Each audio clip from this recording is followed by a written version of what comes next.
My wife and I had been trying to have a baby for 3 years. We went through fertility treatments, doctor visits, and endless heartbreak. I honestly believed the problem was me. Then, one family dinner changed everything. We were sitting around the table when my wife's sister suddenly yelled from the hallway, "I thought you guys were trying for a baby." I looked up, confused.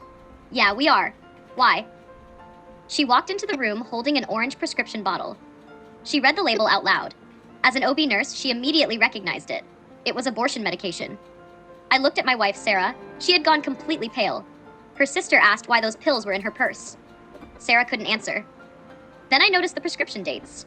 One refill after another. My heart dropped. Everything suddenly made sense. For 3 years, I'd blamed myself for our infertility. I'd quit my construction job because Sarah said the chemicals might be hurting my fertility. I stopped drinking. I changed my entire lifestyle. I even went through painful medical treatments because I believed I was the reason we couldn't have children. Standing there, I looked at Sarah and asked, "Were you ending the pregnancies the whole time?" She started saying it wasn't what I thought, but she couldn't explain the pills. I reminded her that we'd spent years trying. Her parents had paid tens of thousands of dollars for IVF treatments because they wanted grandchildren.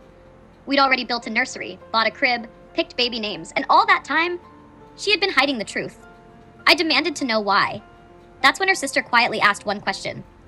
"Sarah, is this about Marcus?" The room went completely silent. I looked at my wife. Then I looked at her sister. "Who's Marcus?"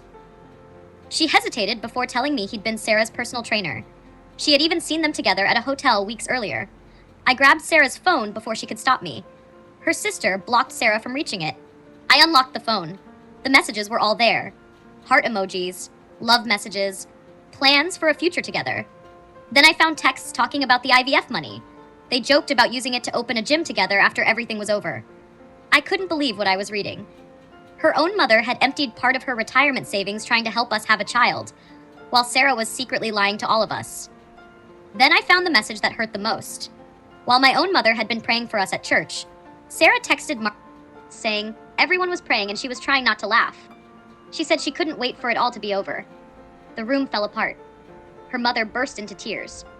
Her father stood there in complete shock. Sarah begged everyone to let her explain, but there was nothing left to explain.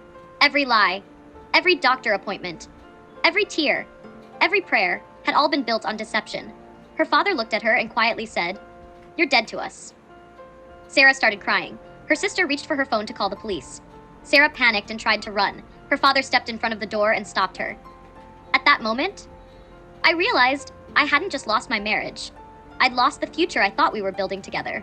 The family I dreamed of had never really existed at all.